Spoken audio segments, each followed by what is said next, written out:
بسم اللہ الرحمن الرحیم۔ آیت کریمہ کی اہمیت اور فضیلت۔ اللہ کے نبی یونس علیہ السلام کا تذکرہ کرتے ہوئے ارشاد باری تعالی ہے، اور مچھلی والے حضرت یونس علیہ السلام کو یاد کیجئے جب وہ غصے کی حالت میں چل دیے اور خیال کیا کہ ہم اسے نہ پکڑ سکیں گے، بالآخر اس نے اندھیروں میں پکارا کہ الہی تیرے سوا کوئی معبود برحق نہیں، تو پاک ہے، بے شک میں ہی خطا کاروں میں سے ہوں۔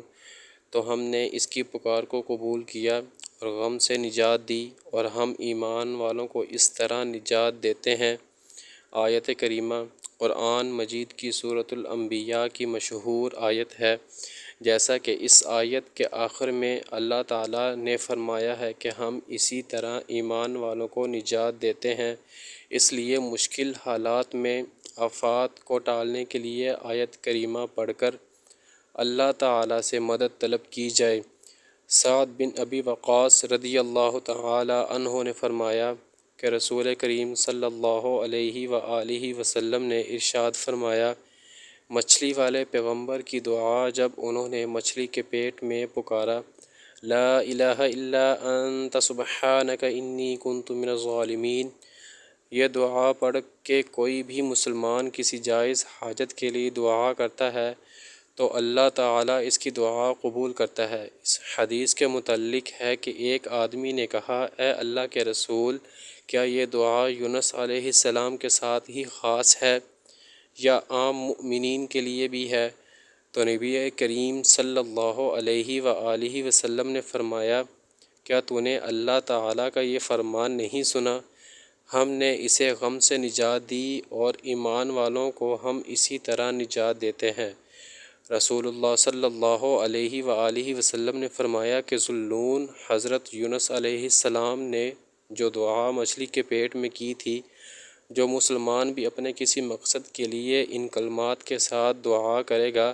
اللہ تعالیٰ اس کو قبول فرمائیں گے۔ یعنی یہ دعا صرف یونس علیہ السلام کے ساتھ ہی نہیں بلکہ تمام مسلمانوں ایمان والوں کے لیے بھی ہے۔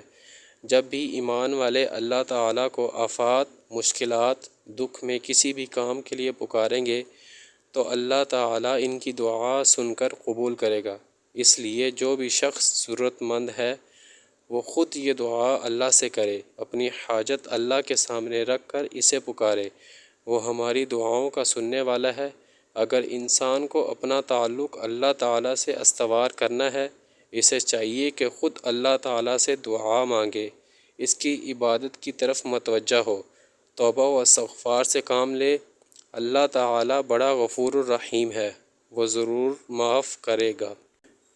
اور اپنا کرم فرمائے گا۔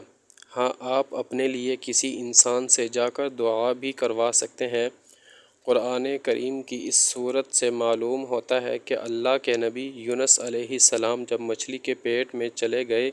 اور مشکلات میں پھنس گئے تو انہوں نے مشکل کے حل کے لیے اللہ تعالیٰ کو ان آیات کے ساتھ پکارا، تو اللہ تعالیٰ نے انہیں اندھیروں سے نجات دے دی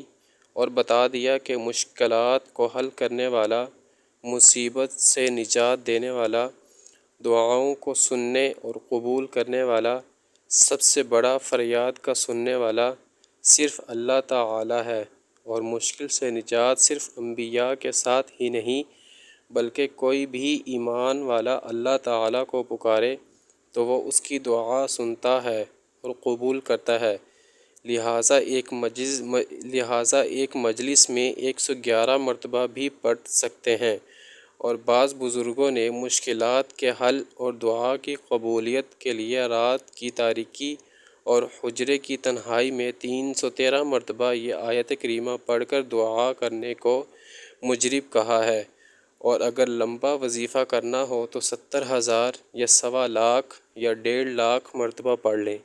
بڑے فضائل وارد ہوئے ہیں، تاہم آیت کریمہ کو وظیفہ کے طور پر پڑھنے سے متعلق کسی حدیث میں مخصوص تعداد مقرر نہیں کی گئی، بلکہ بزرگوں نے اپنے تجربات کی روشنی میں مختلف حاجات کے لیے مختلف تعداد بیان کی ہیں۔